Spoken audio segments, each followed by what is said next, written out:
That's great to hear, Jake. Let's jump right into this game. Iowa State gets to start off with a big game, obviously in Ireland, for Armageddon against Kansas State. This is a great test for both teams.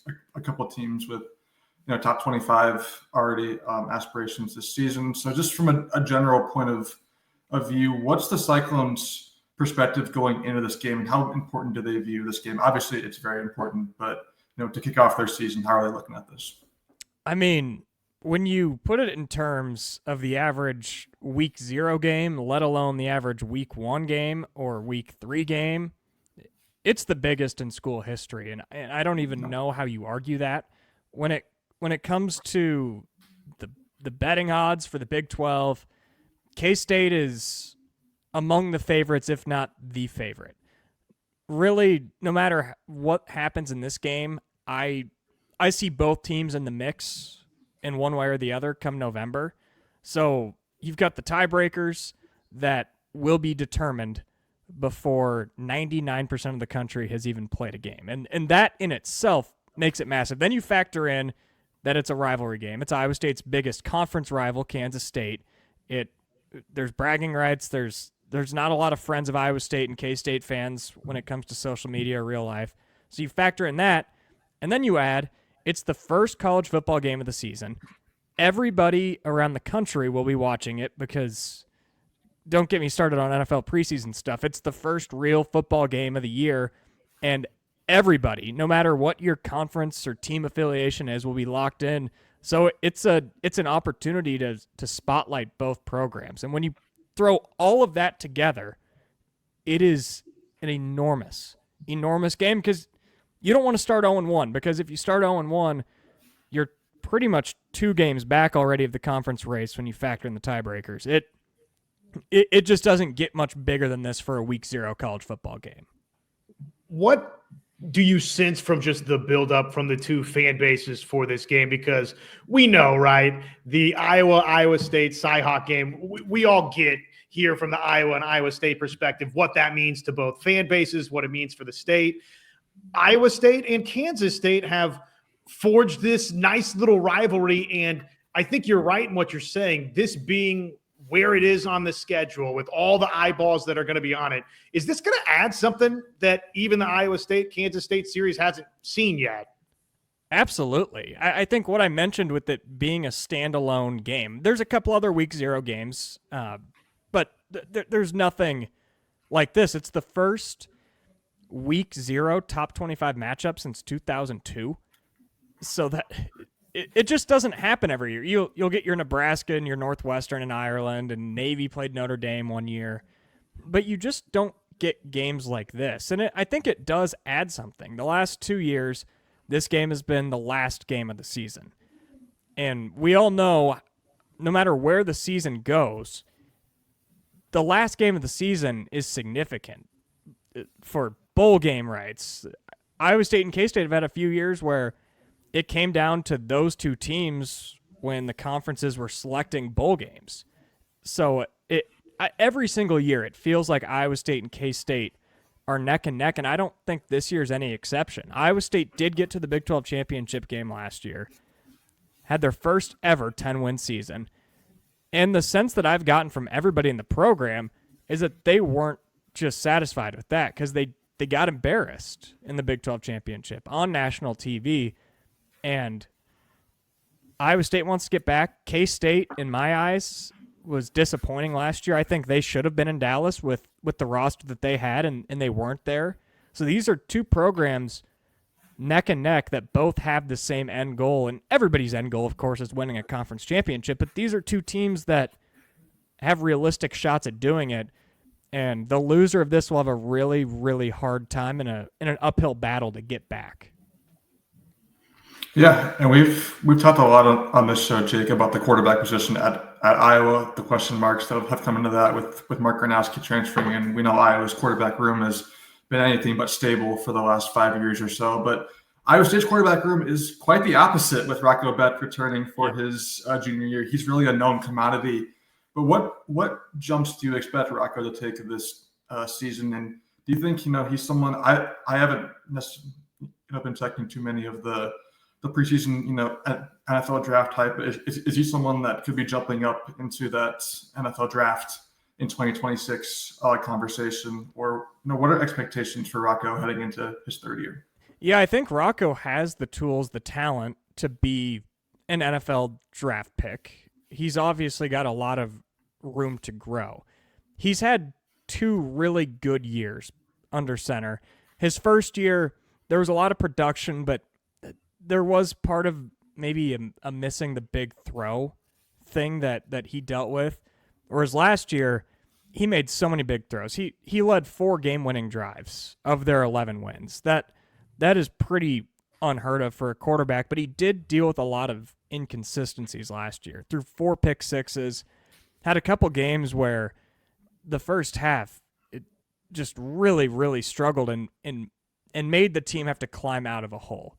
And that's where I think his next jump is to be the same quarterback minutes 1 through 60 as opposed to the ups and downs and then having to turn it on for a miracle 2-minute drive to win the game. And I think he will do that. He dealt with some shoulder injuries last year and some weird, at Kinnick Stadium, his first 3 drives started inside the 5-yard line. That, you guys know what that wall is like at Kinnick Stadium. That's not an easy thing. So if the more that he can start games strong and start with confidence, I think he is poised to have a really good year that could cement him as one of the 3 or 4 best quarterbacks in the Big 12, which is where I think he is now. But there's a lot of good quarterbacks in that league, and he's got to grow and be up there production-wise and consistency-wise. Jake Brend is in the house with us right here. Iowa Primetime Live, Iowa at the voice of college football. Probably many of you are already familiar with Jake's work at Cyclone, Fanatic, and of course Iowa Everywhere. Truly is everywhere, and they keep adding to the arsenal over there. So many of you probably familiar with Jake and the team's respective work. But if not, go like, subscribe, follow those guys across the board to get Iowa State coverage and Iowa coverage as well, obviously from Iowa Everywhere. What sense do you get from Iowa State fans about the importance of what this season could mean now and into the future? I just think about what Brock Purdy has been to this program, and now you've rolled it over into Rocco Becht, who does look like a potential NFL guy again at quarterback. So it feels like Coach Campbell has changed this program, and maybe there's even a chance to take another step this year. How does the fan base feel about that and those types of expectations? Yeah, I think you made a really good point bringing up Brock Purdy. And what I think beyond the wins and owning every single record in Iowa State history, I think Purdy's best impact for me when I look back is his freshman year. He had NFL running back David Montgomery, NFL wide receiver Hakeem Butler. Those guys were gone. He had to reinvent. He turned Deshaunte Jones into a really good receiver. He turned Xavier Hutchinson into an NFL receiver. Breece Hall came along. And when I look at the weapons that he was able to be successful with at stage 1, at stage 2, at stage 3, that's what makes a great college quarterback to me. And Rocco's had Jaden Higgins, Jalen Knoll. Those guys are gone.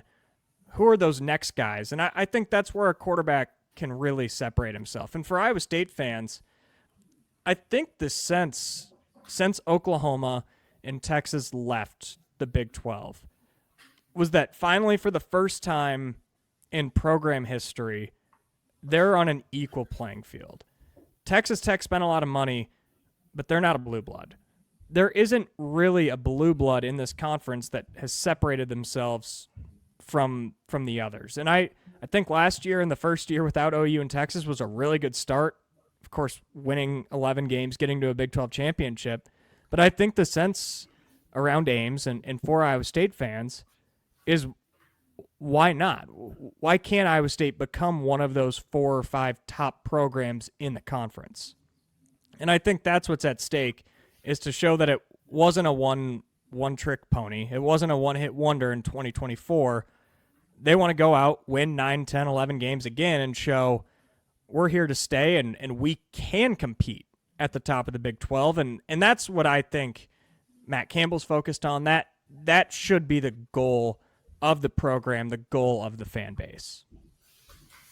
Yeah, and we'll kind of shift gears to the Cyhawk game this year. It's always a big game for bragging rights in states between these two fan bases and these two schools. But the game is in Ames this year, and Iowa State has kind of struggled in Ames against Iowa the last couple of years. The last two victories in the series have been on the road at Kinnick Stadium. Do you read anything into that? And what's the sense around the team heading into the game this year, being in Ames and wanting to protect home turf? Yeah, there's going to be more pressure on Iowa State this year. There's no doubt. It's been 2012. That was the last time, 2011 was the last time that Iowa State won a Cyhawk game at home.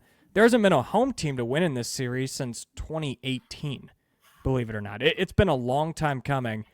And I think those struggles are a real thing when you factor in how they've happened. 2019, Iowa State goes out, scores, there's the rain delay. And then there's another rain delay, and it was a weird game. 2021, I still think that was the most pressure that I've ever felt on a team that entire season. And it was definitely felt that day when Iowa came in and dominated, start to finish. And I think those are real question marks that have to be answered. And there will be pressure on Iowa State to win that game. I think these two teams are pretty equal on paper. Iowa might have a couple more question marks that we won't know until that game because they'll have only played an FCS opponent. But we know the Cyhawk game always comes down, it feels like, to a touchdown or less, and I expect the exact same thing this year. And it'll be on Iowa State to rise to that occasion, not throw a pick six, not have your NFL running back fumble the ball at your own one and Jay Higgins return it for a touchdown. That's where Iowa State has to kind of stay out of their own way. That's how I view this game this season.